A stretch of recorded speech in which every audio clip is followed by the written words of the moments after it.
बिस्मिल्लाहिर्रहमानिर्रहीम। अस्सलाम वालेकुम दोस्तों, आप देख रहे हैं अली कंप्यूटर यूट्यूब चैनल।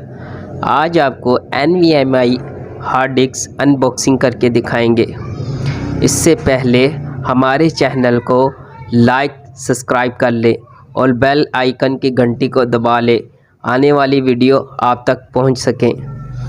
जी, बेहतरीन चीज़ है। आज हम इसे अनबॉक्सिंग करेंगे, आपको दिखाएंगे अनबॉक्सिंग करके। भाई दोस्तों, ये हार्ड डिस्क थी, हमें फाइनल ये पहुंच चुकी है हमारे पास। ये 1.3 है, 3D है और इसको पीसी में इंस्टॉल करेंगे। 256 GB का गेमिंग्स, ये देखें लिखे हैं S11 Pro इसका मॉडल है।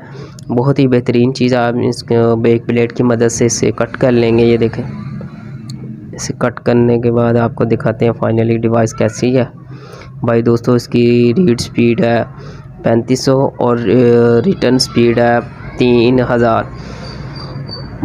आपके पीसी के लिए बहुत ही बेहतरीन चीज़ है। आप ये इंस्टॉल करें अगर आप ऑफिस में काम करते हैं, घर में काम करते हैं, गेमिंग का शौक़ है। वैसे आप कहते हैं मेरे इस कंप्यूटर की स्पीड अच्छी होनी चाहिए। कई लोगों का मसला आता है, कई भाई कहते हैं कि हमारी कंप्यूटर की स्पीड नहीं आ रही है, हमारी कंप्यूटर की रैम भी अच्छी लगी हुई है। कंप्यूटर की रैम लगने के बावजूद मेरी स्पीड नहीं बन रही, मेरा इंटरनेट भी लगा है, मेरी विंडो भी अपडेट है, हर चीज़ भी अच्छी है, सिस्टम भी अच्छा है, स्पीड नहीं आ रही। भैया दोस्तों, इस HDD की जान छोड़ो, आप इसको NVMe इंस्टॉल करो, बेहतरीन है। और डाटा के लिए आप SSD का इस्तेमाल करें, सैमसंग हो जाए, कौन सी अदर्स कंपनीज वगैरह का यूज़ कर लें।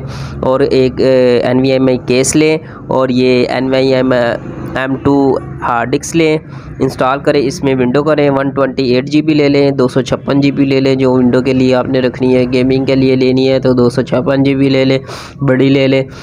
तो अदरवाइज़ ये बहुत कमाल की चीज़ है। आज हमारे चैनल को लाइक सब्सक्राइब करें। ये देखें, ये केस है, इसमें हम इंस्टॉल करेंगे। ये योगिनी इसकी इंस्टॉलेशन पीसी में वो भी आपको करके दिखा